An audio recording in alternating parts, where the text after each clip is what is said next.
विषय है। मनोविकारों का अवरोध हमें अपंग बना देता है। मस्तिष्क की आंतरिक स्थिति में थोड़ा सा भी अवरोध अड़ जाने का परिणाम शरीर को तत्कालिक और भयंकर रूप से भुगतना पड़ता है। यह साफ आवाज आ रही है? जी जी जी, साफ आ रही है। हृदय रोगों के कष्ट और दुष्परिणामों का परिचय हमें प्राप्त है, क्योंकि वह अधिक स्पष्ट और अधिक प्रत्यक्ष होता है। मस्तिष्क का संबंध एवं नियंत्रण शरीर के प्रत्येक अवयव के साथ इतना अधिक है कि उसे हृदय से भी अधिक महत्व दिया जा सकता है। हृदय में अवरोध उत्पन्न हो जाने पर शारीरिक कष्ट तो बहुत होता है और पूर्ण विश्राम से लेकर सतर्क उपचार की आवश्यकता पड़ती है, परंतु मस्तिष्क संबंधी गड़बड़ी का प्रतिफल इससे अधिक है। उसके कारण लकवा सरीखे ऐसे रोग हो सकते हैं जो जीवन को अपंग एवं निरर्थक ही बनाकर रख दें। लकवा पक्षाघात का अर्थ है मस्तिष्क के किसी भाग का काम करने में असमर्थ हो जाना। शरीर के अन्य भागों की तरह मस्तिष्क भी आवश्यक मात्रा में रक्त एवं ऑक्सीजन की समुचित मात्रा मिलते रहने से जीवित रहता है। यह खुराक किसी वजह से बंद हो जाए तो वह भूखा अंग सूखने लगेगा। मस्तिष्क के किसी हिस्से में रक्त वाहिनी शिराएं ताजा रक्त पहुंचाना बंद कर दें तो वह भाग सूख जाएगा और उस भाग के द्वारा शरीर के जितने हिस्से का नियंत्रण संचालन होता था वहां की गतिविधियां ठप हो जाएंगी। यही है लकवा का निरूपण। आहार विहार के असंयम से रक्त वाहिनी शिराएं शिथिल और मलविकारों से अवरुद्ध होने लगती है। उनका पोलापन घट जाता है। रक्त संचार का क्रम तेजी से न होने से उसमें गाढ़ेपन के साथ साथ छोटे छोटे थक्के बढ़ जाते हैं। यही थक्के सिकुड़ी नाड़ियों में अड़ जाएं तो रक्त प्रवाह रुकेगा ही और मस्तिष्क का जो अंग सूखा भूखा मरेगा उसका प्रभाव क्षेत्र लकवा ग्रस्त हो जाएगा। दिल की बीमारियां भी धमनियों की स्थिति गड़बड़ा देती है। उनसे भी लकवे की आशंका बढ़ जाती है। कई बार दुबली और कमजोर पड़ी धमनियां थोड़ा सा ही दबाव बढ़ जाने से फट जाती हैं और रक्त मस्तिष्क में बिखर जाता है। इससे नियत स्थान पर रक्त का न पहुंचना और धमनी फटने से फैले हुए रक्त में अन्य अवयवों का डूब जाना, यह दोनों ही स्थितियां खतरनाक हैं। इससे प्रायः पूरे मस्तिष्क पर न्यूनाधिक मात्रा में बुरा प्रभाव पड़ता है और बढ़ती हुई मूर्छा यदि काबू में न आई तो मृत्यु का कारण बन जाती है। रक्तचाप का अत्यधिक बढ़ जाना भी कई बार मस्तिष्क की किसी नस के फट जाने का कारण होता है। मस्तिष्क के जिस हिस्से में रक्त विसरण रुका होगा उसी से संबंधित अंगों का लकवे का प्रभाव देखा जा सकेगा। मोटे तौर से मस्तिष्क को 3 हिस्सों में विभक्त कर सकते हैं। 2 गोलार्ध, 1 वृत्त। गोलार्धों में स्वैच्छिक क्रियाओं के संचालन केंद्र हैं। बाएं गोलार्ध से शरीर का दाहिना हिस्सा और दाएं गोलार्ध से शरीर का बायां हिस्सा संबंधित है। मस्तिष्क के जिस भाग में गड़बड़ी हुई रोगी उससे विपरीत भाग का शरीर लकवाग्रस्त दिखाई पड़ेगा। बहुत करके एक ही गोलार्ध रुग्ण होता है, इसलिए शरीर का एक अंग ही अधिक पीड़ित होता है। चूंकि दोनों भाग परस्पर जुड़े हुए हैं, इसलिए एक का प्रभाव दूसरे पर कुछ तो पड़ना ही चाहिए। इसलिए रोगी तो दोनों ही हिस्से होते हैं, पर एक पर अधिक और एक पर कम असर होता है। दोनों हिस्सों पर समान रूप से लकवे का असर हो ऐसा भी हो तो सकता है, पर होता कम ही है।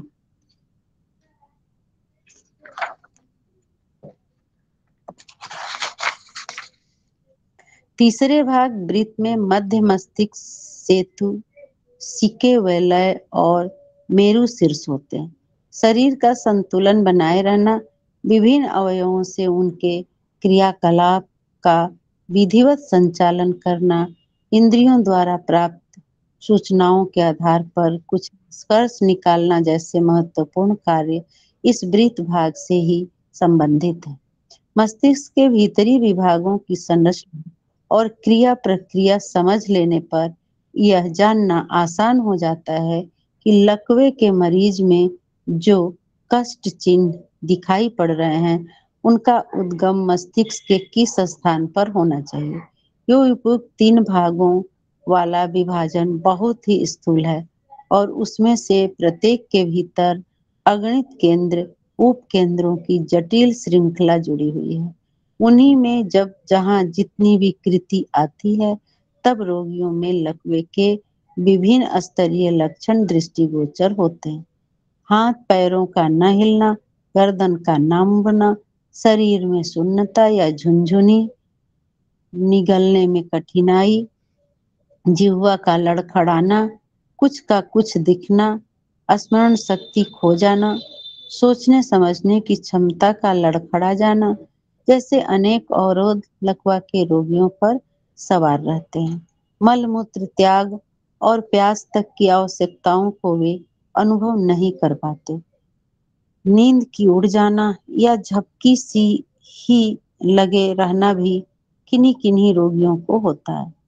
किसी धमनी के फट जाने से मस्तिष्क के भीतरी भाग में यदि रक्त भरकर जम गया है तो फिर उस कारण उत्पन्न हुई मूर्छा तो जगाना कठिन हो जाता है। हाँ, कोई छोटा थक्का जम गया हो तो उसका प्रभाव सीमित रहेगा और स्थानीय गर्मी उसे पिघलाकर इधर उधर बिखेर देगी। अधिकतर लकवा मस्तिष्क में रक्त फेंकने वाली धमनी में रक्त का थक्का अड़ जाने के कारण उत्पन्न होता है। रक्त में यदि फुटकी पड़ने वाला गाढ़ापन न आए और धमनियों की नाली सिकुड़ती न चली जाए, कठोर न हो जाए, तो लकवे की फिर कोई आशंका न रहेगी। यह विकृतियां धीरे धीरे पनपती रहती है और आरोग्य की जड़ खोखली करती रहती है। लकवा तो उस विकार संग्रह का अंतिम विस्फोट है। दिल के रोगियों के इस खतरे में फंस जाने की संभावना प्रायः बनी रहती है।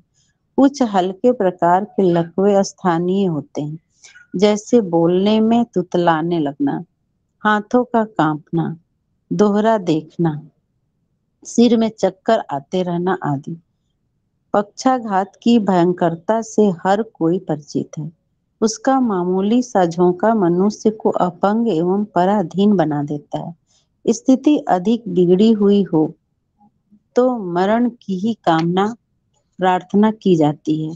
यह स्थिति क्यों उत्पन्न हुई, इसकी गहराई में जाया जाए तो यही तथ्य सामने आता है कि मस्तिष्क की किन्हीं कोशिकाओं में अवरोध उत्पन्न होकर उन्हें उचित पोषण न मिला। फलस्वरूप संबद्ध अवयव को लकवा मार गया। मस्तिष्क का पोषण मात्र रक्त से ही नहीं होता, जहाँ तक उसके चिंतन पक्ष का संबंध है। उच्च स्तरीय विचारणाओं का संसार भी मस्तिष्कीय कोशिकाओं में होने वाले रक्त संचार की तरह ही आवश्यक है।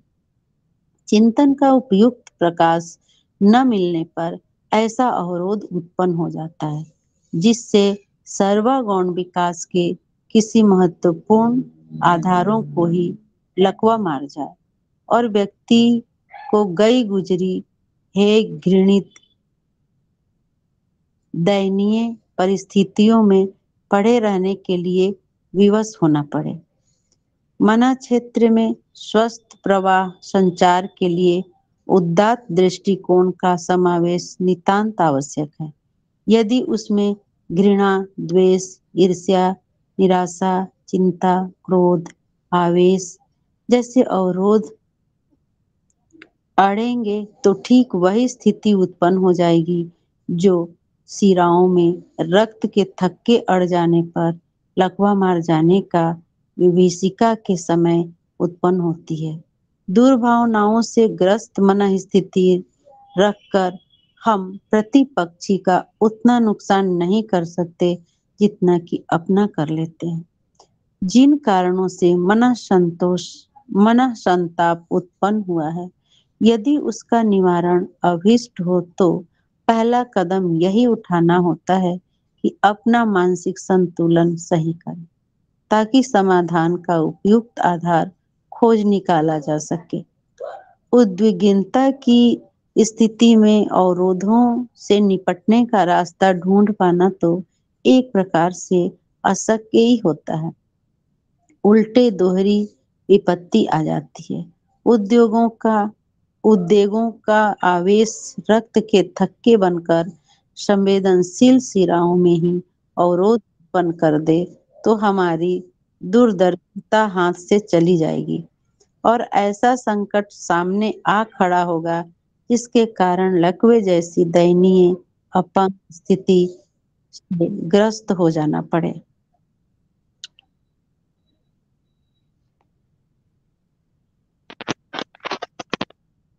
हाँ जी ठीक है दीदी। भैया, यहीं तक यहीं तक होना है ना भैया? सभी को प्रणाम। जी दीदी। जी दीदी, यहीं तक होना है जी। बहुत बहुत धन्यवाद दीदी, बहुत बहुत आभार। बहुत ही सुंदर और स्पष्ट वाचन रहा आपका। जी उमा दीदी।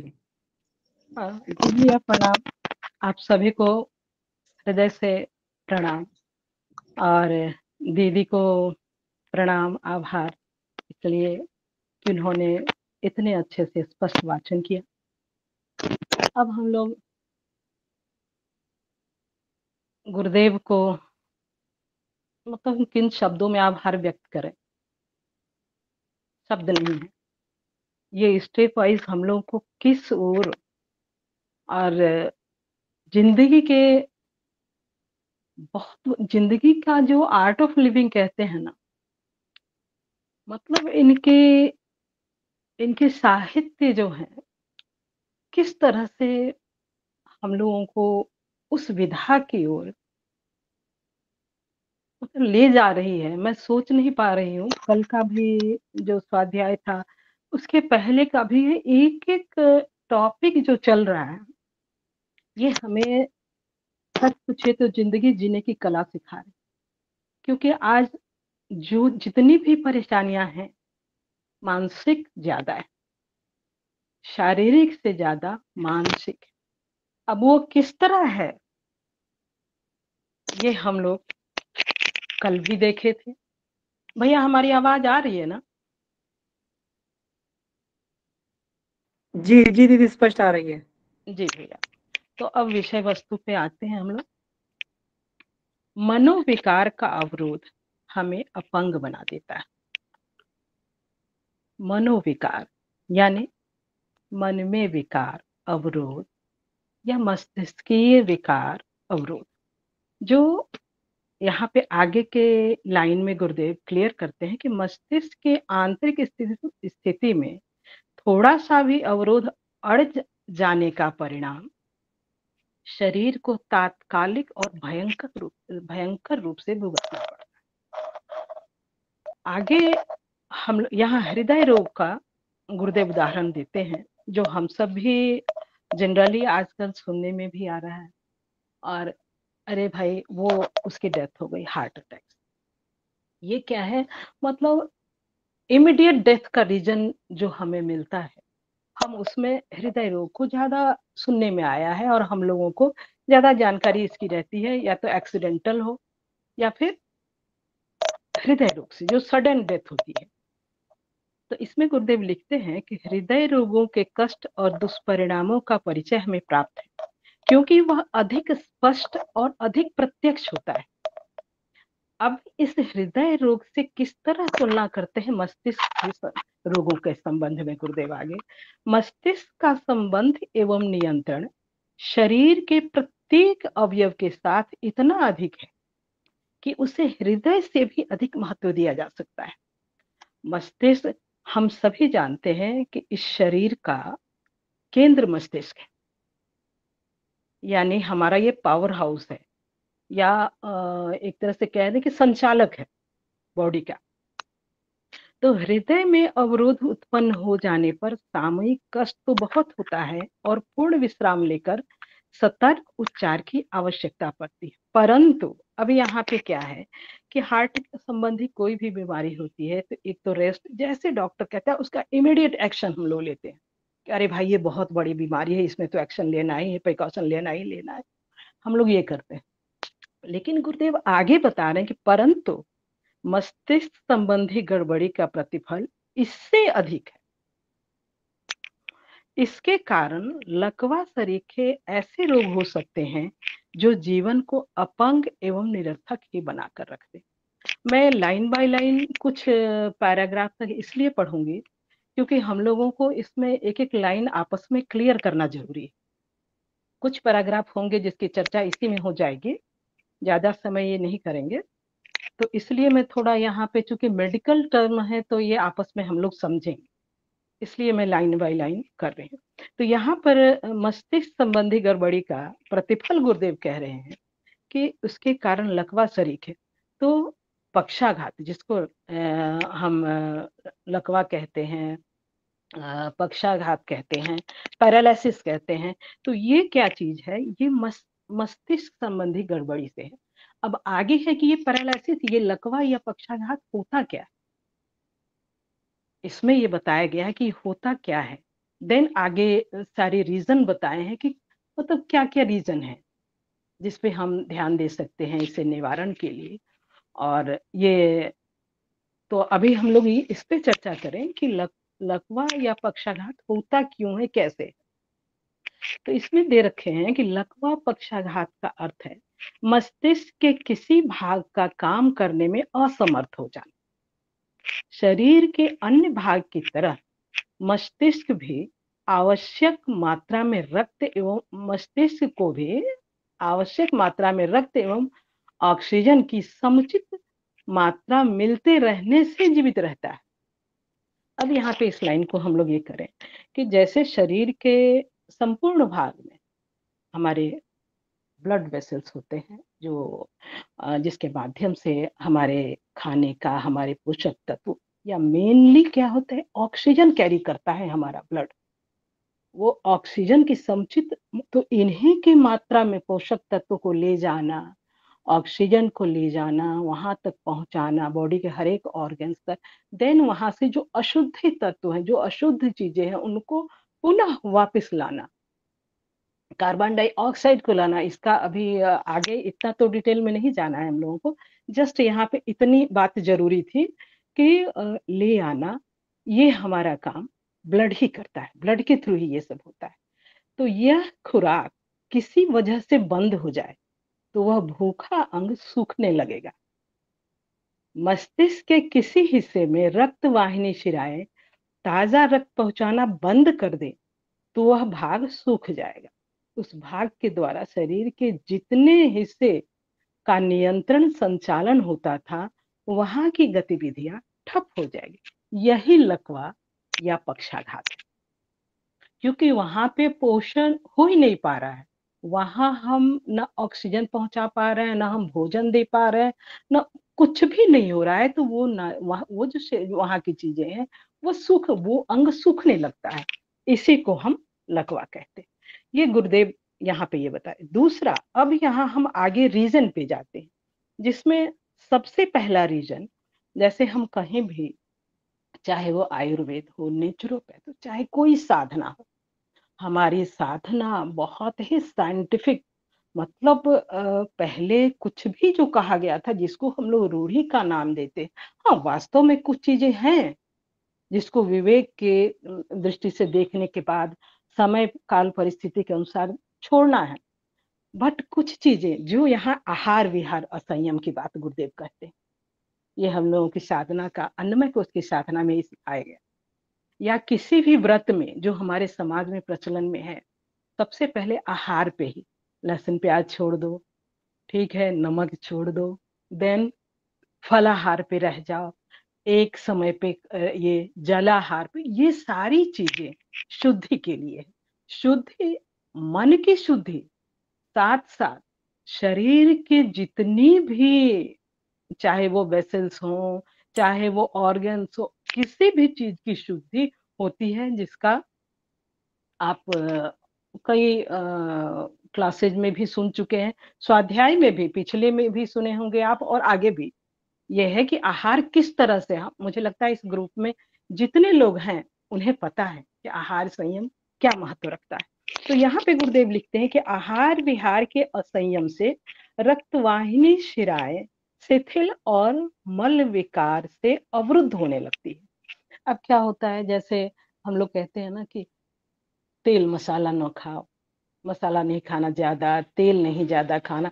इससे क्या होता है, जिससे जनरली हम लोग ये जानते हैं कि एक सबसे पहला जो इसका विकार समझ में आता है, कोलेस्ट्रॉल का बढ़ना। ये कोलेस्ट्रॉल क्या है, ब्लड वेसल्स में अवरोध पैदा करता है। क्योंकि क्या करेगा कि पहले तो किनारे किनारे वो जमा होगा, और देन जो पोलापन है, इसमें दे रखे हैं उनका पोलापन, ये मल विकारों से अवरुद्ध होने लगा, उनका पोलापन घट जाता है। अब क्या है, जो उसकी साइज है, जितना उसका खालीपन है, वो किनारे किनारे से कोलेस्ट्रॉल के जमने से वो खालीपन कम सिकुड़ने लगता है, छोटा रास्ता होने लगता है। और दूसरा एक और है, उसका एक्सपेंड होने का लचीलापन खत्म होता है। जैसे हम अगर कहीं दूर तक हमें पानी का फोर्स से पहुंचाना होता है, तो हम क्या करते हैं, पाइप को दबा देते हैं। जब तेज दबाते हैं तो फोर्स से पानी दूर तक जाता है ना। तो क्या करते हैं, हम उसके पोलेपन को दबाते हैं, जिससे पानी फोर्स से जाता है। तो यही रक्त संचार का क्रम तेजी से न होने से उनमें गाढ़ेपन के साथ साथ छोटे छोटे थक्के बढ़ जाते हैं। अब क्या होता है कि जैसे पूरा रक्त संचार के रक्त वाहिनियां जो है, अगर वहां कोई ब्लॉकेज, कोई वो खराबी, कोई ये नहीं होता है, तो क्या होता है, फ्लो उसका अपने ढर्रे के अनुसार, हमारा हार्ट जितना पंप किया उस फ्लो में वो जाता रहता है। लेकिन यही नाली अगर सिकुड़ जाए, या थक्का जो कहीं कहीं, जैसे कि हम, क्या होता है कि अगर हम एक पानी ले लें, एक गिलास, उसमें अगर हल्दी पाउडर घोल दें या कोई भी पाउडर घोल दें, तो अगर हम फोर्स से एकदम मिला के अगर हम पोर करते हैं, तो बहुत कम चीजें इधर उधर रुकती हैं। लेकिन वही अगर उसकी गति धीमी कर देते हैं, तो वो पाउडर, चाहे कोई सा भी पाउडर हो, हल्दी पाउडर हो, मैं तो चूंकि एक होम मेकर हूं तो यही उदाहरण दूंगी, तो वो नीचे बैठ जाता है।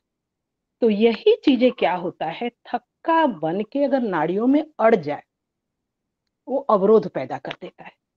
तो क्या होगा, तो रक्त प्रवाह रुकेगा ही रुकेगा, और मस्तिष्क का जो अंग भूखा मरेगा, उसका प्रभाव क्षेत्र लकवाग्रस्त हो जाएगा। क्योंकि जहां नहीं पहुंचा, तो हमारा ये है कि वहां पे भोजन नहीं पहुंचा, ये नहीं, वो निष्क्रिय हो जाएगा। तो इसी को लकवाग्रस्त कह देते हैं। अब क्या बता रहे हैं कि दिल की बीमारियां भी धमनियों की स्थिति गड़बड़ा देती है। दिल की बीमारी वो हार्ट ब्लॉकेज से ही होती है, तो निश्चित है कि आर्टरी की स्थिति खराब करती है वो। तो इससे भी लकवे की आशंका बढ़ती। कई बार दुबली और कमजोर पड़ी धमनियां थोड़ा सा ही दबाव बढ़ जाने से फट जाती है, और रक्त मस्तिष्क में बिखर जाता है। हमारे जितने भी ब्लड वेसल्स हैं, कुछ तो जैसे आर्टरी है, आर्टरी का क्या है ना कि थोड़ा वो मजबूत होता है, उसके अंदर जो होता है मसल होते हैं किनारे किनारे। लेकिन जैसे वेन्स हैं हमारे, इस ये बहुत पतली होती है। तो इन सब पे कभी कभी अगर ज्यादा प्रेशर पड़ता है ना, ज्यादा दबाव पड़ता है, तो वो फट जाते हैं। तो इसे नियत स्थान पर रक्त का न पहुंचना और धमनी फटने से फैले हुए रक्त में अन्य अवयवों का डूब जाना, यह दोनों ही स्थितियां खतरनाक। या तो फंसने से ब्लड वहां तक नहीं पहुंच रहा है, या फटने से खून बीच में ही जहां भी चीजें हैं, उसको वो क्या कहते हैं, डूब जाना। जिसको हम लोग कहते हैं ना कि ब्रेन हेमरेज हो गया, ऐसा भी कहते हैं। ब्रेन में जब फट जाता है, तो हम लोग देखते हैं कि जनरली कि वो ब्रेन हेमरेज हो गया, इमीडिएट अगर मिल गया ट्रीटमेंट, या ट्रीटेबल हो, तो इंसान बच भी जाता है। नहीं उचित ये मिले तो डेथ भी हो जाती। तो इससे प्राय पूरे मस्तिष्क पर न्यूनाधिक मात्रा में पूरा प्रभाव पड़ता है और बढ़ती हुई मूर्छा यदि काबू में न आई तो मृत्यु का कारण बन जाती। अच्छा, इसमें देखिए आगे गुरुदेव लिखते हैं कि रक्तचाप का अत्यधिक बढ़ जाना भी कई बार मस्तिष्क की किसी नस के फट जाने के कारण होता है। हाई प्रेशर, ये भी देखते हैं कि जब ब्लड प्रेशर बढ़ता है तो क्या होता है, ब्लड का ही प्रेशर बढ़ रहा है। तो इस अवस्था में भी इसीलिए बीपी से लोग बहुत डरते हैं। क्यों डरते हैं? जिन्हें जानकारी नहीं है कि बीपी कितने खतरनाक है, वो नहीं डरते हैं, सिंपल, क्योंकि आजकल डायबिटीज और बीपी एक रेगुलर सी बीमारी हो गई। लेकिन इनसे डरना जो ये जानते हो इस टर्म को कि अगर ब्लड प्रेशर बढ़ता है तो हमारे ये बहुत बड़ा रीजन होता है। मैंने बहुत बालपन में देखा है, अपने पड़ोस में एक रहती थी, बहुत दुबली पतली थी, बट सडन वो सुबह एक तरफ से पूरा वो हो गया। पता चला, रीजन खोजा गया तो पता चला उनका बीपी बहुत दिन से हाई रहता था, तो इसकी वजह से हुआ। अब गुरुदेव लिखते हैं कि मस्तिष्क के जिस हिस्से में रक्ताभिसरण रुका होगा उसी से संबंधित अंगों पर लकवे का प्रभाव देखा जा सकेगा। अब आगे है, मोटे तौर से मस्तिष्क को 3 हिस्सों में विभक्त किए जा सकते हैं, जिसमें 2 गोलार्ध और 1 वृत्त। 2 गोलार्ध, यहाँ हेमिस्फीयर की बात हो रही है, और 1 वृत्त। ये वृत्त क्या है, ये आगे अभी चर्चा होगी तो हम लोग समझेंगे। तो ये जो हेमिस्फीयर है, गोलार्धों में स्वैच्छिक क्रियाओं का संचालन केंद्र, मतलब ये जो दोनों हैं, बायां और दायां गोलार्ध, ये स्वैच्छिक, यानी हम जैसे हाथ उठाना, हम दाहिने हाथ से लिखें, बायां हाथ उठाएं या बाएं हाथ से काम करें, ये जो दोनों गोलार्ध हैं ये स्वैच्छिक है, मतलब हमारे इच्छा से हम काम कर सकते हैं दोनों से। कोई लेफ्टी होता है, कोई राइटी होता है ना। तो बाएं गोलार्ध से शरीर का दाहिना हिस्सा अपोजिट होता है, ये हम जानते हैं कि अगर हम राइटी हैं तो हम कहा जाता है कि ब्रेन का हमारा लेफ्ट साइड ज्यादा उस समय वर्क करता है, अगर इधर से है तो इधर का ये करता है। तो गोलार्ध शरीर का, और दाएं गोलार्ध से शरीर का बायां हिस्सा संबंधित है। मस्तिष्क के जिस भाग में गड़बड़ी हुई होगी उससे विपरीत भाग का शरीर लकवाग्रस्त होता है। अब यहाँ गुरुदेव बता रहे हैं कि जैसे हेमिस्फीयर की बात की गई, तो जिस भाग में लकवा है तो इसका मतलब है कि हमारा प्रभावित जो हुआ है उसके अपोजिट साइड वाला हम हेमिस्फीयर प्रभावित हुआ है। बहुत करके एक ही गोलार्ध रुग्ण होता है, ये बहुतायत में बता रहे हैं कि एक ही गोलार्ध रुग्ण होता है, इसलिए शरीर का एक ही अंग अधिक पीड़ित होता है। क्योंकि दोनों भाग परस्पर जुड़े हैं, इसलिए एक का प्रभाव दूसरे पर कुछ तो पड़ना ही चाहिए। इसलिए रोगी तो दोनों ही हिस्से होते हैं, पर एक पर अधिक और एक पर कम असर होता है। दोनों हिस्सों पर समान रूप में लकवे का असर हो सकता है, पर ये बहुत कम देखा गया है, ऐसा गुरुदेव बताते हैं। और मेडिकल ये में भी देखा जा रहा है, या हम लोग आए ये में भी देखते होंगे कहीं ना कहीं, कि पूरा शिथिल पर जाना लकवे में बहुत कम देखा जा रहा है। अब यहाँ पे बात आती है कि तीसरे भाग वृत्त में मध्य मस्तिष्क से हम मिड ब्रेन, अब ये सेतु सीके वलय और मेरु शीर्ष होते हैं। यहाँ सेतु सीके वलय समझ में ही नहीं आ रहा था, बहुत ढूंढने में पता चला कि ये सेतु सीके वलय जो है कौन से, और मेरु शीर्ष होता है ब्रेन स्टेम का जो ये है पूरा, ये मेरु शीर्ष। तो शरीर का संतुलन बनाए रहना, अब यहाँ पे शरीर का इस वृत्त में गुरुदेव ब्रेन स्टेम को पूरा ले रहे हैं, और शरीर का संतुलन बनाना हम लोग जानते हैं कि सेरेबेलम करता है। तो मुझे लगता है कि इस अंश को भी यहाँ छुआ गया है। विभिन्न अवयवों से अनेक क्रियाकलापों का विधिवत संचालन कराना, इंद्रियों द्वारा प्राप्त सूचनाओं के आधार पर कुछ निष्कर्ष निकालना, ये हमारा स्पाइनल कॉर्ड और जो ये क्या कहते हैं ब्रेन स्टेम करता है, जो हमारे बॉडी का ब्रेन को सारा इन्हीं के थ्रू सब चीज भेजा जाता है। तो ये क्रियाकलाप का विधिवत संचालन कराना, इंद्रियों द्वारा प्राप्त सूचनाओं के आधार पर कुछ निष्कर्ष निकालना जैसे महत्वपूर्ण कार्य इस वृत्त भाग से ही है। इसी इसी को सर्कल, ये ब्रेन स्टेम और सेरेबेलम की बात यहाँ की गई। अब यहाँ पे है कि मस्तिष्क के भीतरी विभागों की संरचना और क्रिया प्रक्रिया समझ लेने पर यह जानना आसान हो जाता है कि लकवे के मरीज में जो कष्ट चिन्ह दिखाई पड़ रहे हैं उनका उद्गम मस्तिष्क के किस स्थान पर होना चाहिए। यूं उपर्युक्त 3 भागों वाला विभाजन बहुत ही स्थूल है और उनमें से प्रत्येक के भीतर अगणित केंद्र उपकेंद्र की जटिल श्रृंखला जुड़ी हुई है।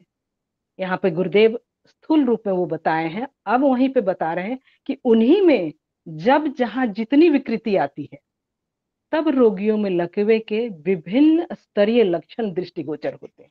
अब यहाँ पे क्या है कि एक तो पूर्ण रूप से होता है जो एकदम बॉडी पार्ट्स एक तरफ के या कोई भी एकदम निष्क्रिय हो जाते हैं, लेकिन कुछ आंशिक की चर्चा यहाँ गुरुदेव कर रहे हैं कि जैसे हाथ पैर का न हिलना, है ना, हाथ पैर का न हिलना, इतना ये करके फिर बताते हैं। गर्दन का मुड़ना, शरीर में सुन्नता या झुनझुनी, निगलने में कठिनाई, जीवा का लड़खड़ाना, कुछ का कुछ दिखना, स्मरण शक्ति खो जाना, खींचने, ये जितने भी कारण यहाँ गुरुदेव बताए हैं, ये यहाँ पे हमारे लोग जो हमारे ब्रेन के जैसे फ्रंटल लोब, इसमें अगर यहाँ पे अगर आघात होता है, इसका असर होता है, तो क्या होता है, याददाश्त कम हो जाता है, व्यवहार लड़खड़ाने लगता है, जैसे कुछ कहना, कुछ कनेक्टिविटी नहीं होगी, कुछ ये चीजें जैसे व्यवहार में कुछ अभी किया कुछ नहीं किया, इंटेलिजेंस कम, याददाश्त कम हो जाता है।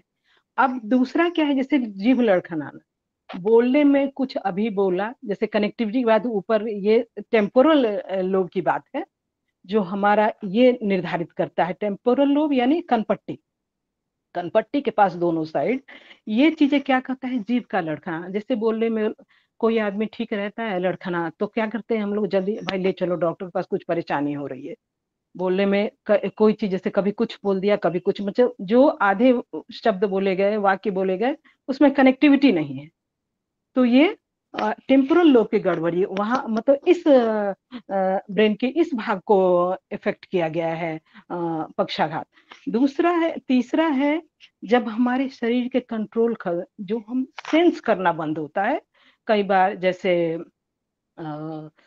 कहीं का ये क्या कहते हैं, वॉशरूम का फील नहीं होना, मतलब मल मूत्र के त्याग का वो नहीं करना, ये सारी चीजें जो है मोटर सेंसरी एरिया, मतलब मोटर सेंसरी, ये जो अगर ऊपर से हम स्कल का ये करें तो 3 डिवाइड करें तो सामने फ्रंटल का ये हो जाएगा, पीछे और बीच का जो एरिया है ये मोटर सेंसरी एरिया है। तो इस ये हमारा सेंसरी ऑर्गन जो है यहाँ पे कनेक्टिविटी को खत्म कर देता है, नहीं पहुंच पाता है वहां तक। तो इसी ये दिखा गया किन्हीं किन्हीं किसी धमनी के फट जाने से मस्तिष्क के भीतरी भाग में यदि रक्त भरकर जम गया है तो फिर उस कारण उत्पन्न हुई मूर्छा को जगाना कठिन हो जाता है, जो अभी हम लोग ब्रेन हेमरेज की बात की, या कोमा में चला जाना, क्योंकि ये थक्का जम गया इतनी मात्रा में कि वो मुश्किल, जैसे छोटा थक्का जम गया है तो उसका प्रभाव सीमित रहेगा, क्योंकि यहाँ पे गुरुदेव लिखते हैं कि स्थानीय गर्मी उसको पिघला देती है। लेकिन अगर वो मूर्छा ज्यादा है तो फिर मूर्छा में यानी कोमा में जाने के बाद या एकदम से सेंसलेस होने के बाद कई बार डेथ भी हो जाती है। यहाँ पे हमारे मस्तिष्क के आहार विहार, देन हमारे एक जो रीजन, मेडिकल रीजन का जो ये है, गुरुदेव यहाँ तक ये चर्चा की।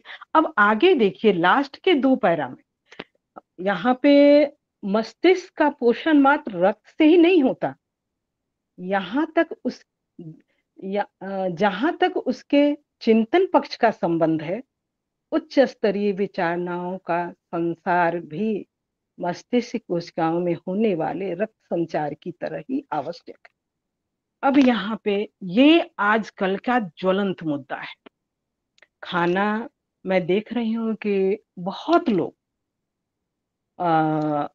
चाहे बीमारी हो जाने पर, चाहे परिवार में किसी को किसी बीमारी बीमारी से पीड़ित होने की जानकारी मिलने पे, मतलब सचेत हो गए हैं, सजग हो गए हैं, प्रिकॉशन लेने लगे हैं, कुछ ऐसा।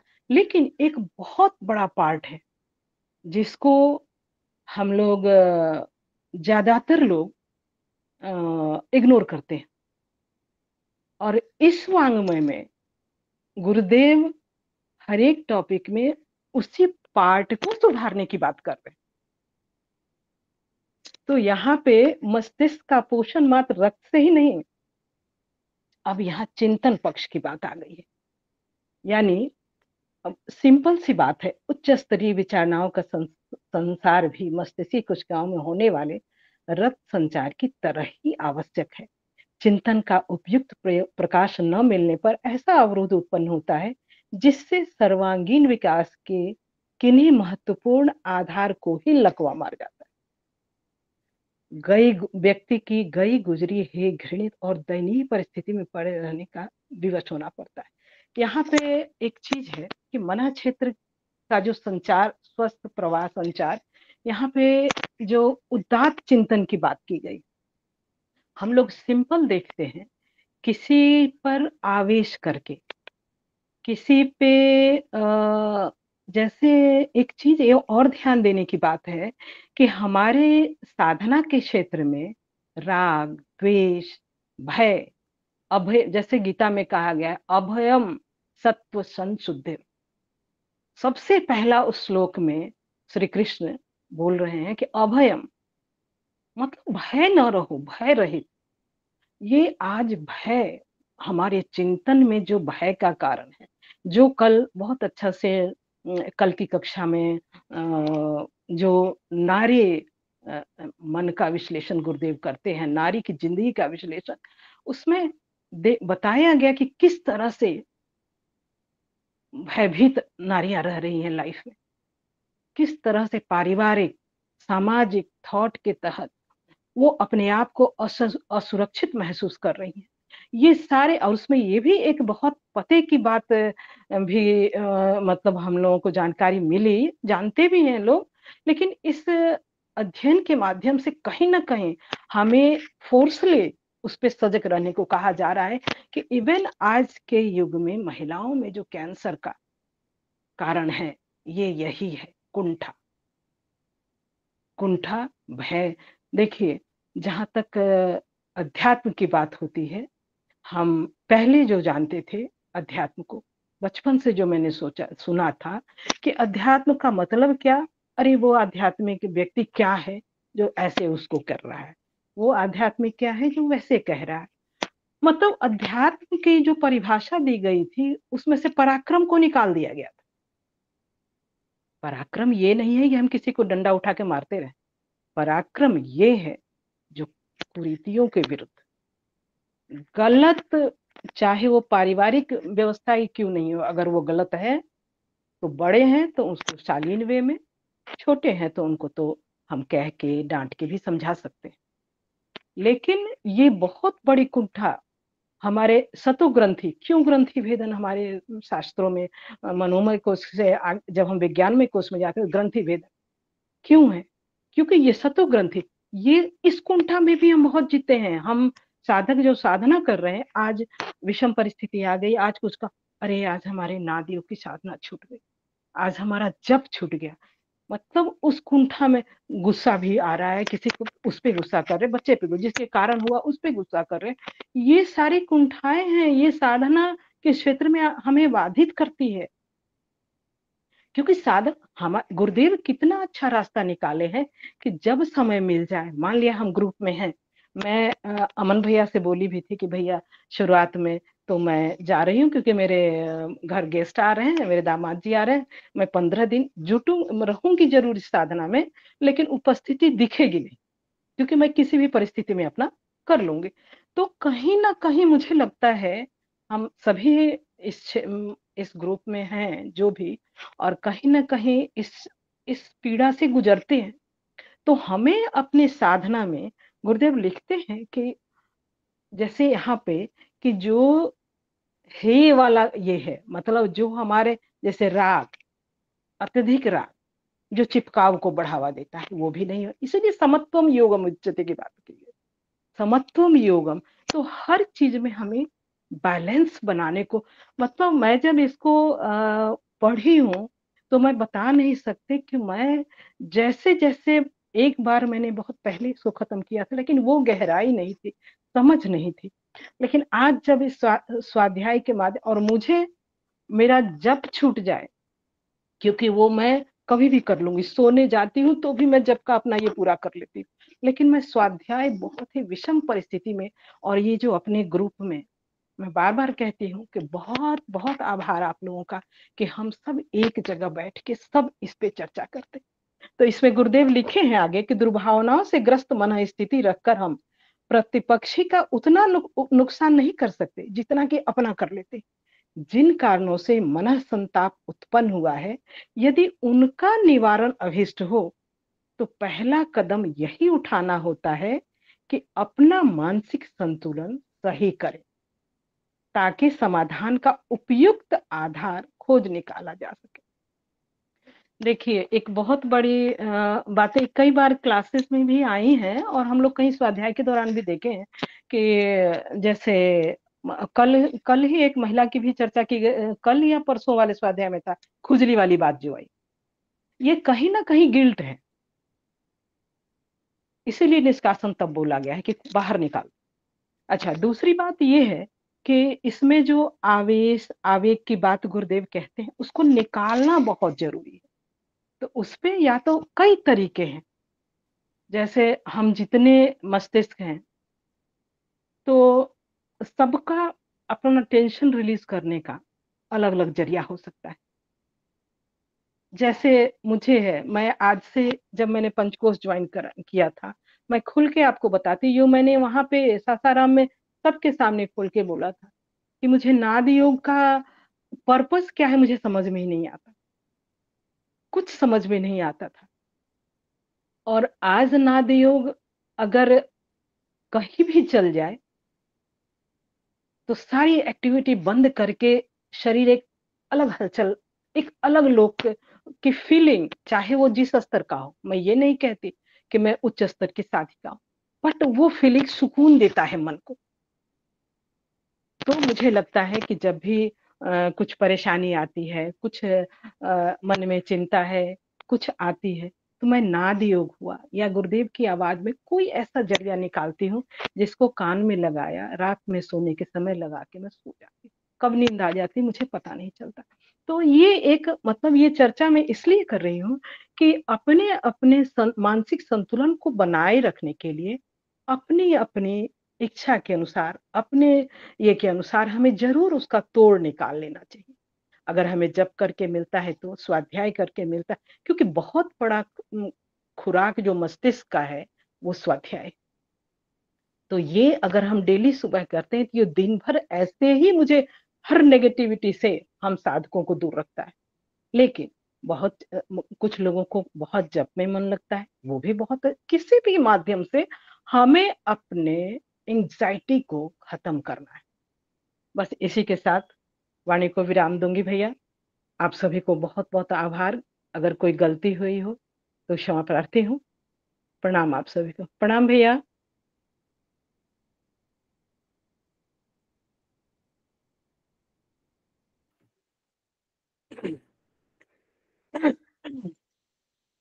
जी, बहुत बहुत आभार दीदी। और इसमें बहुत ही इसमें आवश्यकता थी कि जो मेडिकल टर्म्स को समझ के आपने जो इसका विश्लेषण किया है ये अद्भुत है। और निश्चित ही एक्चुअली दीदी जो है बेंगलोर से हैं, उमा दीदी। और बेंगलोर के पास में भी करवर एक जगह है, वहाँ पर है, पहले बेंगलोर में थी। पंचकोश की वरिष्ठ साधिका हैं और दीदी की दोनों बेटियां एमबीबीएस डॉक्टर हैं।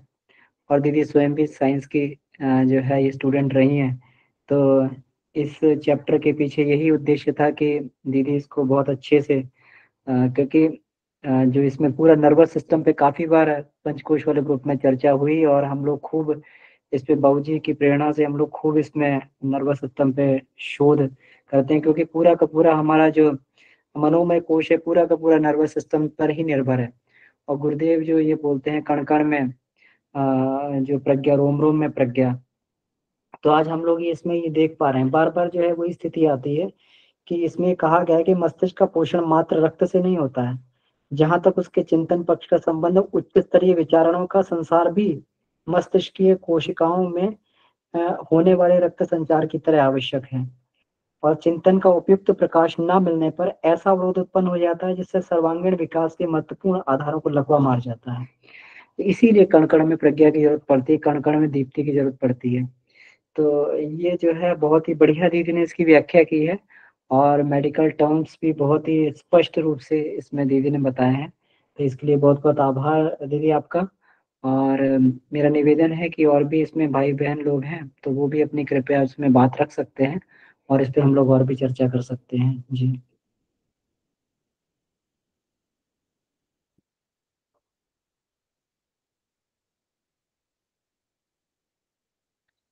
तो जी प्रसून भैया।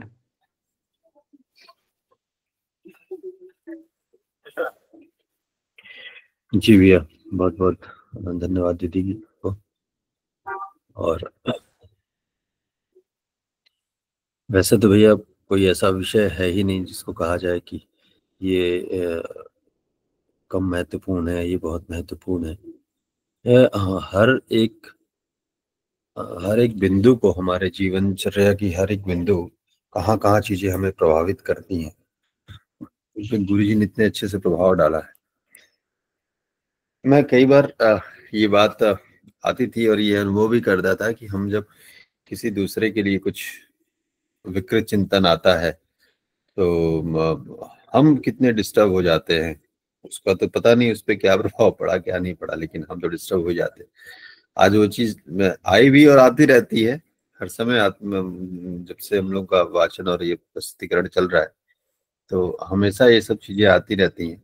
आज गुरु जी ने उसको एकदम स्पष्ट उस चीज को रखा कि ये हमारे एक तरह से कितने बड़े अवरोध का कारण बनता है, और कैसी कैसी बीमारियां हमारी सारी जन्म हो जाती है। तो कम से कम इसका भी ध्यान रखें तो हम अपने आप को क्योंकि कोई नहीं चाहता है कि हम किसी ऐसी पीड़ा से गुजरे। तो अ, और ये कितना हमारा अभी तक का सारा ध्यान सब बाहर तरफ ही था कि हमारा आहार कैसा होना चाहिए, हमारा विहार कैसा होना चाहिए। इसकी वजह से आज सब कुछ इतना हो रहा है, चाहे वो कैंसर हो, चाहे वो इस टाइप की बीमारियां हो, पक्षाघात, पैरालिसिस, ये सब। अ, और बीपी और शुगर तो आम बात हो गई है, लेकिन इन सब के पीछे जो हमारे चिंतन का स्तर है वो कितना प्रभावशाली है, और वो कितना उसको गौड़ कर दिया गया है। आइसबर्ग की तरह जो वो पार्ट छुपा हुआ है उसकी तरह उसको एकदम महत्व ही नहीं दिया जा रहा है, लेकिन उसका कितना बड़ा प्रभाव है हमारे पूरी शरीर पे। तो सब बहुत सोचने की चीजें भी है, बहुत थोड़ा सा इस पर चिंतन करके। और सही में दीदी ने बहुत अच्छी तरह कितना गुरु जी का कितना क्या कहा जाए, मतलब हम लोग कितने ऋणी हैं उनके, इसका कोई वो है ही नहीं।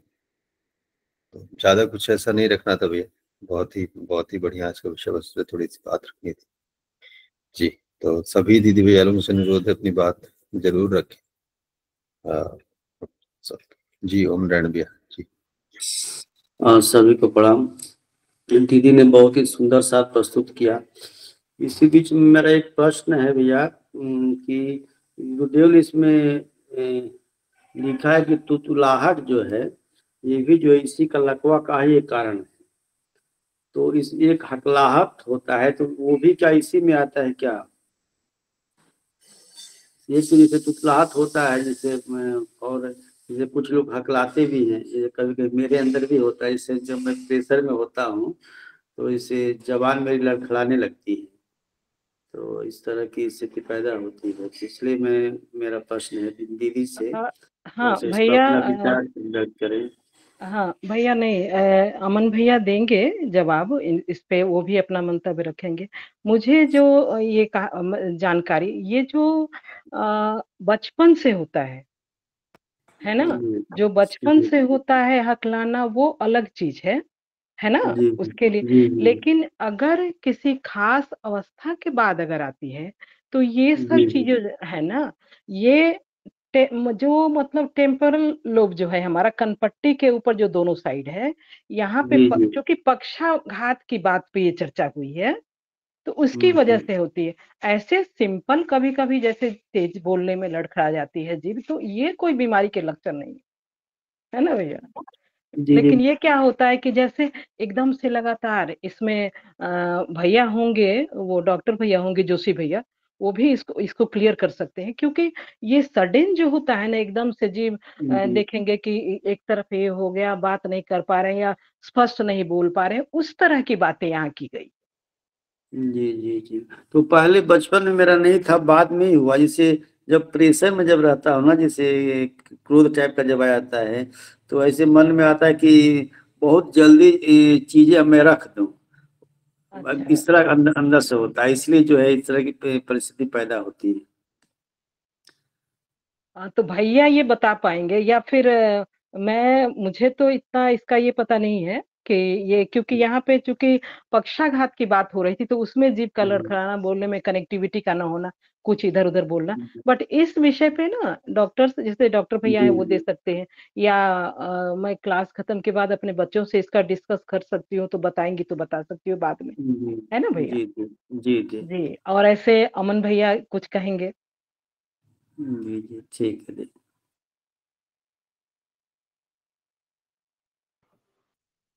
जी भैया देखिए, ये मेडिकल टर्म है, तो मुझे इसमें बहुत ज़्यादा इसके बारे में जानकारी नहीं है। लेकिन फिर भी इसमें जो ये रहता है कि कुछ तो ये जो है अपना जेनेटिक कारण भी होता है, कि अगर आपने इसमें जो है कोई अपना इसमें कोई है अपने पीढ़ी में, पूर्वजों में, तो ये एक जेनेटिक कारण भी होता है, बचपन से अगर कोई ऐसी बात बैठ रही हो। और साथ में ये जो होता है कि हमें तो ये लगता है कभी-कभी, जैसे आप ये कह रहे हैं ना, तो कभी-कभी जो है हमारा जिसको कहते हैं ना कि अ, हम तो इसको क्योंकि अब जो चीज़ें हैं लगभग-लगभग हमें इससे दिखने लगी हैं, प्राण ऊर्जा से दिखने लगी हैं। तो प्राण ऊर्जा की कमी से भी कभी-कभी जो हकलाहट आती है।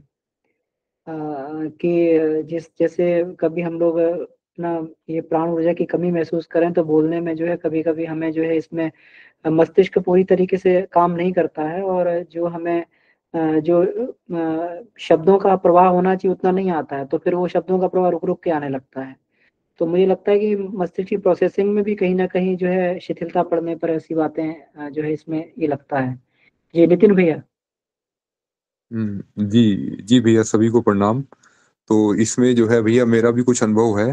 तो जैसे दीदी ने बताया तो वो भी काफ़ी हद तक सही है, और ओम नारायण भैया जैसा अनुभव मेरा भी है, क्योंकि ये समस्या जो है मुझे भी होती है, अभी भी होती है कभी-कभी। और ये समस्या जो है मुझे बचपन से नहीं थी। परंतु जो है एक समय के आने के पश्चात, मतलब कि अब ये जैसे एक समय के बाद जो है फिर ये समस्या जब होने लगी, तो उसमें ध्यान आया कि ये क्यों हुई, मतलब। तो अभी जैसे अमन भैया ने जो बात कही कि ये जो है प्राण शक्ति की कमी के कारण भी होती है। अब वो प्राण जो है किस रूप में वो प्राण शक्ति आपके भीतर जो है कम पड़ रही है, तो वो मैंने पाया कि आत्मविश्वास के रूप में, या आप ये कहें कि जब जब आपका जब आप किसी से बात कर रहे हैं और आप पूरी तरह अवेयर नहीं है, मतलब पूरी तरह अवेयर नहीं है, आपका मन कुछ और भी सोच रहा है, साथ साथ और भी दो तीन क्रिया अगर आप चल रहे हैं।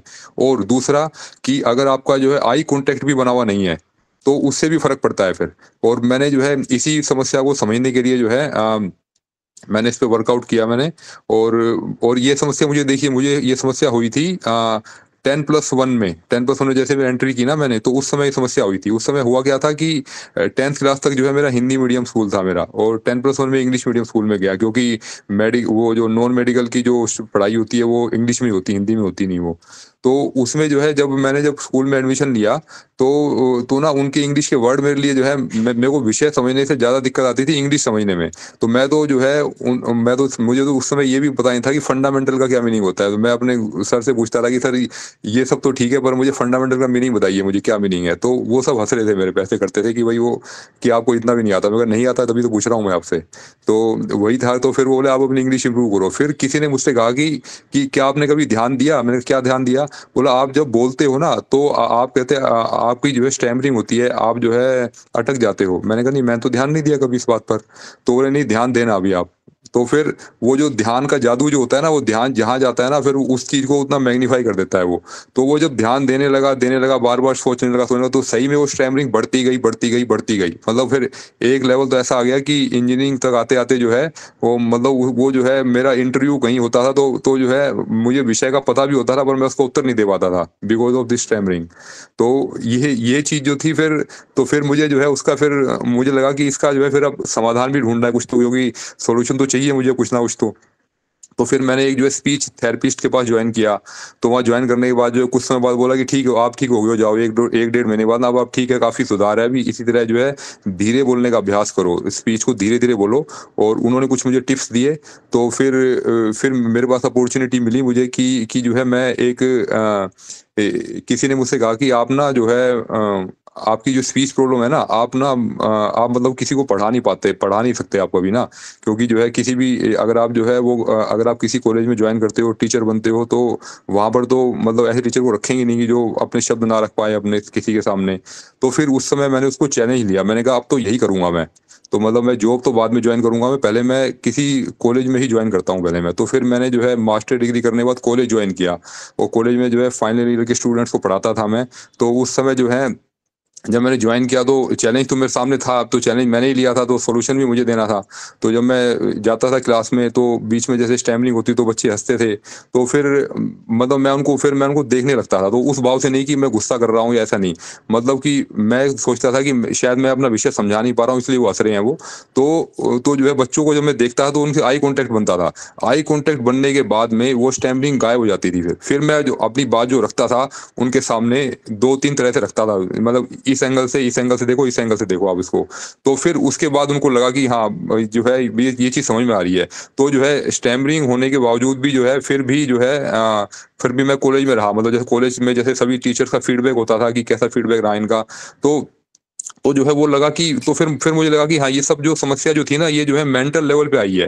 क्योंकि ये 10th तक ये समस्या बिल्कुल नहीं थी ना, कभी मुझे किसी ने एक्नॉलेज किया कि आपको ये समस्या है। 10+1 के बाद 10+2 तक मैंने खुद भी उस पर ध्यान दिया, उस समस्या पे ध्यान दिया, तो वो समस्या बढ़ती चली गई वो। तो उसका समाधान भी फिर मैंने यही निकाला कि इसके विपरीत जो कि आज जो है योग की भाषा में हम कहें कि जो चीज हमें परेशान करती है, तो उसके विपरीत विचार हम लेकर के आते हैं, तो उसका समाधान हमें मिलता जाता है हमें। तो हमें एक तो किसी भी समस्या से हमें भागना नहीं है, हमें भागना नहीं है। तो अब उससे जब इस तरह जब हम इसको जो है एज ए चैलेंज लेकर के हम काम करते हैं, तो वो चैलेंज जो है हमें एक आत्मविश्वास देता है हमें। और वो आत्मविश्वास हमें ऐसा होता है कि फिर चाहे वो चाहे कितने भी लोग हों या कैसे भी हों, परंतु अगर किसी से भी जैसे उसमें आई कांटेक्ट बनाना, मुझे लगता है कि बहुत इंपॉर्टेंट है ऐसी कंडीशन में। और ये मुझे लगता है कि और फिर जो है इसमें एक चीज और भी मुझे मिली कि सेम वर्ड्स जो होते हैं ना, उन सेम वर्ड्स पर जो है कभी कभी तो बिल्कुल नहीं होती। और कभी कभी जब उन सेम वर्ड्स पर याद करता था कि मैं इन सेम वर्ड्स पे स्टैमरिंग करता था, तो वो सेम वर्ड्स की स्टैमरिंग जो फिर याद आने पे फिर वो बढ़ जाती थी वो। तो इसलिए जो है फिर मैंने एक आइडिया ये निकाला कि अपने विषय पर ध्यान देना है, मतलब शब्दों पर ध्यान नहीं देना। जो विषय मुझे पढ़ना है, पढ़ाना है, उस पर मुझे ध्यान रखना है मुझे। तो फिर उसका ध्यान, उसके करने से भी मुझे लाभ मिला कि फिर मैं जब उस पर ध्यान देता, तो वो ध्यान जो नेगेटिव दिशा में जो जा रहा था मेरा, जो कि स्टैमरिंग आने का कारण जो बनता था, तो वो फिर जो उससे साइड हो जाता था फिर मैं उससे। तो इसलिए जो है, तो वो कुछ कुछ चीजें मैंने लाइफ में से अपनाई अपनी, तो उससे मुझे लगा कि लाभ भी मिला मुझे उससे। तो इसलिए अब जो है अब ये मुझे नहीं पता कि इसमें कितना सही है कितना गलत है, कि फिर भी इसमें अगर कोई समस्या हो या कुछ मानसिक ये अवस्था के साथ साथ जो है कुछ और भी समस्या हो सकती है, मतलब शरीर में समस्या हो सकती है, तो उसके बारे में मुझे ज़्यादा आइडिया नहीं है। परंतु जो भी जो है, जो अनुभव जो इसमें मुझे लिया, क्योंकि जो भैया ने जो प्रश्न पूछा, तो जो समस्या जैसे हमारी और ओम नारायण भैया की एक जैसी समस्या रही, तो उसमें भी जैसे मैंने अपना अनुभव रखा है। कितना सही है अब इसका मुझे पूरी तरह से आइडिया नहीं है। जी भैया, प्रणाम सभी को, धन्यवाद। हाँ भैया, जब मैं क्लास में पढ़ाता हूँ तो मुझे दिक्कत नहीं होती है, ऐसे ही से आपसे बात कर रहा हूँ तो कोई समस्या नहीं है। तो जब बिल्कुल दिमाग शांत रहता है और केवल विषय पर ध्यान रहता है, जब विषय पर ध्यान रहता है तो उसकी व्याख्या करने में जो कोई समस्या नहीं आती, बढ़िया से हो जाता है, बच्चे संतुष्ट रहते हैं। लेकिन इसमें कोई किसी से बात चल रही है या किसी ने, जैसे अभी कल ही मैंने जो है अभी बोर्ड परीक्षा के लिए 4 चपरासियों की डिमांड हो गई, तो लोगों की ड्यूटी लगी, पूरा नाराज थे, उनको ये लगा कि प्रिंसिपल ने हमारी ड्यूटी उधर वहां लगवा दी। तो उसी विषय पर उन लोगों को थोड़ा बोलने लगे, अब बोलने लगे तो थोड़ा सा वहां हमको डिस्टर्बेंस महसूस होने लगा कल। तो इस ऐसे वजह से, जैसे क्रोध टाइप का जब होता है या जल्दी करना होता है इस तरह जब, तो वैसे भी ऐसा होता है मेरे साथ। और पढ़ाने पे में नहीं होता, उसमें तो एकदम बढ़िया से चल जाता है। क्लास के बाद जैसे 5-7 लोग बैठे हो, आप किसी को बोलना हो, समझाना हो जल्दी जल्दी, या क्रोध आ गया, तो क्रोध आने के बाद होता है ज्यादा। जी जी, ये बिल्कुल ठीक कहा भैया आपने। क्रोध आने के बाद जो है हमारा जो है वो मानसिक संतुलन जो है वो अपने आप पे कंट्रोल नहीं रह पाता, यानी कि अवेयरनेस जो है वो हमारी जो है वो मेंटेन नहीं रह पाती। तो उसके आने के बाद तो हमें भी होता है, मतलब जब भी कभी क्रोध, अब पहले ज्यादा आता था, अब थोड़ा हल्का कम है अभी तो, परंतु ये चीज बिल्कुल सच है। फिर उसमें फिर अमन भैया वाली बात हमें ध्यान आती है कि अभी जैसे अमन भैया ने बताया कि आपकी जो प्राण शक्ति जो है कम हो रही है आपकी, तो क्रोध की अवस्था में जो है हमारी प्राण शक्ति का जो हास होता है और हमारा अपने पे संतुलन नहीं होता, तो वहां पर वो फैक्ट भी सटीक बैठता है। जी भैया, ठीक है भैया, बहुत बहुत धन्यवाद। जी प्रणाम, सभी को प्रणाम। जी डॉक्टर साहब प्रणाम। हाँ, मैंने कहा उमा जी ने बहुत ही अच्छी प्रणाम, तरह प्रणाम से डॉक्टर। इसको स्पष्ट किया। ये तो बहुत ही कॉम्प्लिकेटेड सब्जेक्ट है, न्यूरोलॉजी के बारे में, सारे हमारे नर्व्स के बारे में, और उसका पक्षाघात खासतौर पर जो है, पक्षाघात में भी इन्होंने बड़ी स्पष्ट किया कि राइट साइड की प्रॉब्लम है तो लेफ्ट साइड होता पैरालिसिस।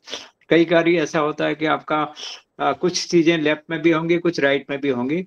जैसे upper motor neuron and lower motor neuron कहते हैं, जो न्यूरॉन नर्व्स होती हैं उसका जो ऊपर है, हमारे स्पाइनल कॉर्ड से ऊपर है, तो वो अपोजिट साइड को अफेक्ट करता है। अगर उस लेवल पर है तो वहां पर उस जगह पर उस साइड का भी, जैसे लेफ्ट साइड की कोई प्रॉब्लम हो रही है, उसका राइट साइड में अगर उसका लीजन है तो कई चीजें वहां पर पर्टिकुलर एक पॉइंट पर राइट साइड में भी वो दिक्कत होगी, तो इसका मतलब होता है उस लेवल पर प्रॉब्लम रही है। ये तो खैर कॉम्प्लिकेटेड हुआ, इसमें बहुत ही, जहां तक गुरुदेव ने बहुत अच्छी तरह से स्पष्ट किया और उमा जी ने भी उसको बहुत अच्छी तरह स्पष्ट किया है। अब जहां तक सवाल स्टैमरिंग और इस तरह की प्रॉब्लम बच्चों में और बड़ों में आई है, आप सभी ने बहुत ही सुंदर ढंग से इसको एक्सप्लेन किया है। अमन जी ने किया और अभी भैया नितिन जी ने किया और उपनारायण जी, आप सभी लोगों ने किया है। इसमें एक्चुअली एक फैक्टर नहीं होता। छोटे बच्चों में उनका न्यूरोलॉजिकल इन्वॉल्वमेंट हो सकता है, जैसे टंग टाई होती है, बहुत छोटा बच्चा भी पैदा हुआ है, वो बोल नहीं पा रहा है, तुतला रहा है कुछ, कई बार उसका जो जीभ के नीचे तालू जिसको कहते हैं, वहां पर भी एक लॉक सा, वो आप सभी देखते हैं, उसको जीभ के नीचे एक जुड़ा होता है पीछे के पोर्शन में, उसको काटा भी जाता है छोटे बच्चों, अगर वो है टंग टाई बोलते हैं उसको, तो वो भी एक फैक्टर होता है बच्चों में तुतलाना और बोल नहीं पाना, और अच्छी तरह से डिलेड माइलस्टोन्स का भी, मतलब खासतौर पर रिलेटेड टू स्पीच। अब है कि पर्टिकुलर एज में, अब जैसे अभी हमारे नितिन जी ने बहुत ही अच्छी तरह से बताया, अपनी प्रॉब्लम बताई, वो प्रॉब्लम ही सब कुछ समझा रही है कि पहले उनको कोई दिक्कत नहीं थी, जब वो 10th के बाद में गए, जहां पर उनको इंग्लिश मीडियम और हिंदी मीडियम का जो आभास हुआ कि वहां जाकर के दिक्कत हुई है, इसका मतलब है कि हमारी साइकोलॉजिकल जो फैक्टर वहां पर काम कर रहा है, मनोवैज्ञानिक फैक्टर वहां पर काम करने लग गया है। और कई बार हम जब किसी और ग्रुप में जाते हैं जहां पर हमें लगता है कि ये चीज हमारे लिए से ज्यादा है, हम शायद इसको नहीं स्पष्ट कर पाएंगे, हम नहीं पढ़ा पाएंगे, हम नहीं समझा पाएंगे, वहां भी आपको इस तरह की तकलीफ होती है। तो एक फैक्टर यहाँ नहीं है, कई फैक्टर्स हैं, और ये भावनात्मक और साइकोलॉजिकल फैक्टर भी इसमें बड़े एज लेवल पर बहुत होता है। और जब पक्षाघात होता है वहां पर जो स्टैमरिंग है, वो जरूरी नहीं है कि हो ही हर एक को है, होता भी है तो वहां पर क्या होता है कि आपका जो फेस है, एक साइड का, जैसे राइट साइड का फेस हो रहा है और लेफ्ट साइड की पैरालिसिस हो रही है, तो उस लेवल पर अगर तकलीफ है तो वहां पर भी ये दिक्कतें आती हैं। तो वो जो क्रेनियल नर्व्स हैं, हमारी 12 क्रेनियल नर्व्स होती हैं, उन नर्व्स का इन्वॉल्वमेंट होने से भी ये होता है। जैसे फेस का आपका है और वहां से आदमी खाना नहीं खा पा रहा है, चबा नहीं पा रहा है, लेकिन उसको दूसरी तरफ गिर रहा है, वो जिस तरफ पैरालिसिस है उस तरफ नहीं हो रहा। खैर ये बातें समझ थोड़ा सा और जटिल सी हैं। मेरा ख्याल है सभी ने अपनी तरफ से जो इसका एक्सप्लेनेशन दिया है वो बहुत ही अच्छा है। और ये अच्छा इसलिए है कि इसमें एक चीज नहीं है, बहुत सारे फैक्टर्स हैं, बहुत सारे फैक्टर्स हैं। तो साइकोलॉजिकल फैक्टर भी एक बहुत इंपॉर्टेंट फैक्टर है, और न्यूरोलॉजिकल फैक्टर जहाँ नर्व्स का इन्वॉल्वमेंट है वो भी है, और छोटे बच्चों में डेवलपमेंटल फैक्टर भी है, और हेरिडिटी फैक्टर भी हो सकता है, जो हमारा जन्मजात भी हो सकता है। तो यही थोड़ी छोटी छोटी बातें हैं जो इसमें कंट्रीब्यूट होती है इस तरह की प्रॉब्लम में। और सभी ने बहुत सुंदर ढंग से इसकी व्याख्या की है। बहुत बहुत धन्यवाद। प्रणाम। शुभ रात्रि।